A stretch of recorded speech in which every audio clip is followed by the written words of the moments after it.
Assalamualaikum warahmatullahi wabarakatuh. Perkenalkan, nama saya Sevia Navalia dari Prodi Pendidikan Ekonomi kelas B dengan NIM 21187203051. Saya di sini akan menjelaskan tentang materi pengantar pendidikan, yaitu lingkungan pendidikan. Apa itu lingkungan pendidikan?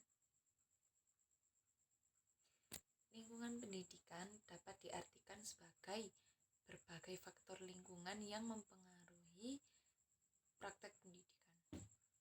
Jadi, lingkungan pendidikan itu merupakan tempat berlangsungnya proses pendidikan. Nah, apa fungsinya? Fungsi dari lingkungan pendidikan yaitu membantu peserta didik dalam berinteraksi dengan lingkungan sekitarnya, terutama dengan berbagai sumber daya pendidikan yang sudah tersedia, agar tercapai tujuan pendidikan yang optimal. Penataan lingkungan pendidikan ini sendiri dimaksudkan agar proses pendidikan dapat berjalan dengan efektif dan efisien. Selanjutnya yaitu Tripusat Pendidikan.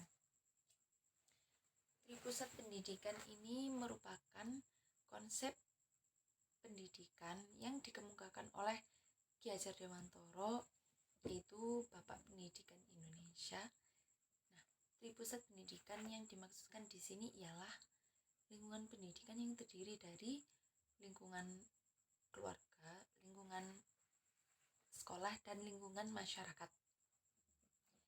Jadi, Tripusat Pendidikan ini adalah 3 pusat yang bertanggung jawab atas terselenggaranya pendidikan.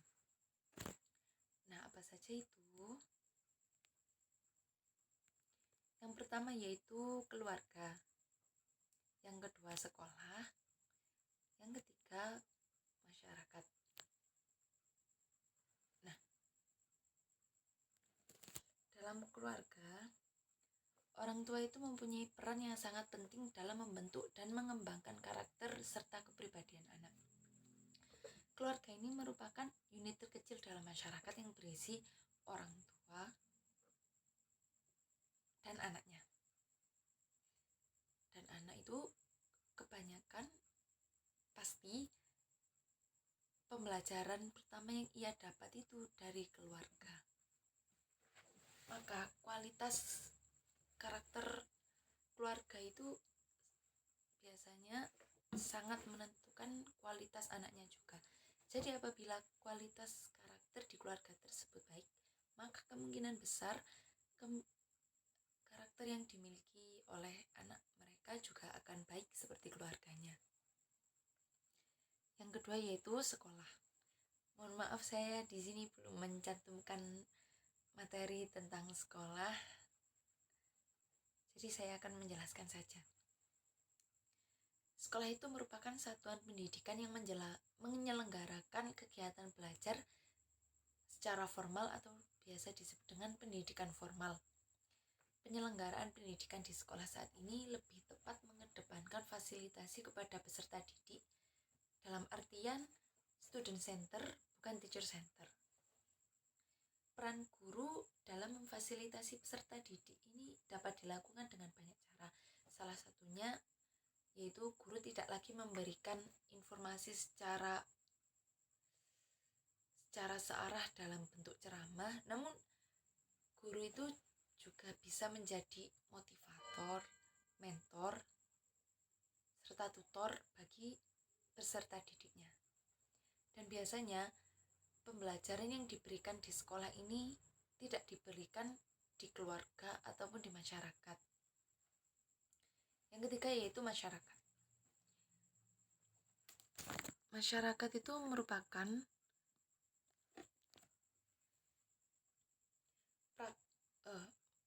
tempat praktek dari bekal yang diperoleh dari keluarga dan sekolah, sekaligus sebagai tempat pengembangan kemampuan diri. Dapat dikatakan bahwa masyarakat itu merupakan sekumpulan manusia yang saling berinteraksi dalam suatu hubungan sosial. Anak dalam pergaulannya di masyarakat tentu banyak berinteraksi secara langsung maupun tidak langsung. Secara langsung misalnya anak bermain dengan teman-temannya di luar sekolah. Sedangkan secara tidak langsung itu contohnya anak melihat kejadian-kejadian yang menontonkan masyarakat. Jadi anak akan mendapatkan pembelajaran dari itu. Yang terakhir, membahas pengaruh timbal balik dari pusat pendidikan terhadap perkembangan peserta didik.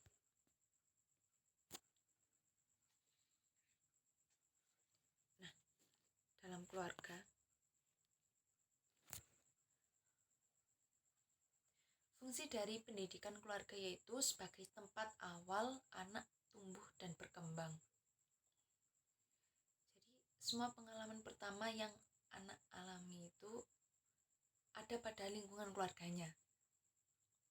Ini adalah masa-masa awal di mana perkembangan pola pikir dan sikap seorang anak mulai terbentuk. Yang kedua yaitu menanamkan pendidikan dasar dalam beragama. Orang tua tentu punya kewajiban dalam menuntun anak mereka menjadi pribadi yang berakhlak. Dari sinilah awal pendidikan anak diberikan dan dikenalkan. Yang ketiga yaitu menanamkan pendidikan moral dan sosial agar seorang anak tidak salah dalam pergaulannya. Selanjutnya yaitu dalam sekolah.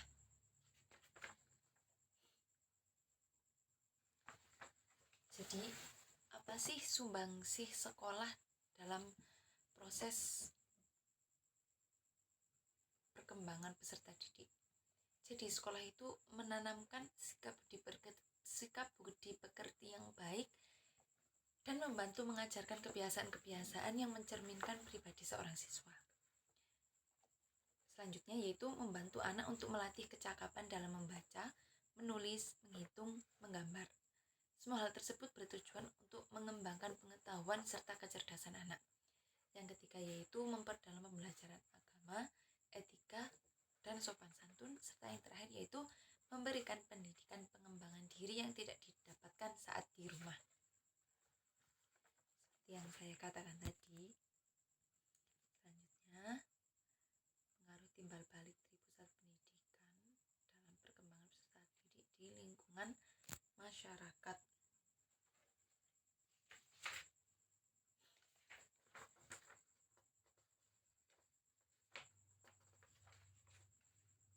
Nah, berikut ini merupakan kaitan masyarakat dengan dunia pendidikan.